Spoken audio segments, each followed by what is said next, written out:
Hi friends, जय जगन्नाथ। आज चलो देखा आउ गोटे मिनी ब्लॉग रे।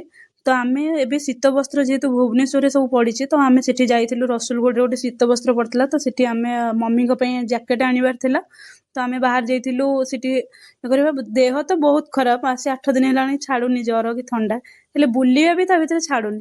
तो आमे सब सेठी शीत वस्त्र देखिबी कोन मोर सब साड़ी पड़ीथिला आ स्टेशनरी आइटम सब जहा पड़ीथिला तो चूड़ी पाखे सब मन लाखी जाइथिला। तो सेठू आमे बुलीबाली देखुची मो हजबैंड तांकर एकाडे एकाडे तांकर देखुचंती कि जैकेट कौन पड़ी कौन नहीं।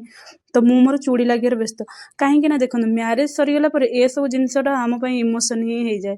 तो मो हजबैंड कहले तू एत कलेक्शन रखिला पर भी तू जाई देखुचु कहले ठीक है चूड़ी छाड़ी आम पलैलु पांपड़ पाखु। तो मुझे छाड़ देकी मो हजबैंड एका एका बोलते मुझे रागी छिड़ा जाइली कौन कले मत मो पांपड़ खाया भल पाए बोली मत पांपड़ आनी ठकी देकरी सी बुलबार लगिले। तो सी पुणी कौन कले ना तांको तो जोतेबेले भी यात्रा तीर्थ बुलंती से माने सी जाइके कौन करती ना मथुरा केकटा खाते केक खाइले तो मु रागी थी। तो मत मथुरा केक खाइके लास्ट को कौन कले ठकईदेले कहले आउ चल शीत वस्त्र तो मुझे किणी आनी तू तोर बुलिक देखिलु एबे पळेइबा बाहरिबा।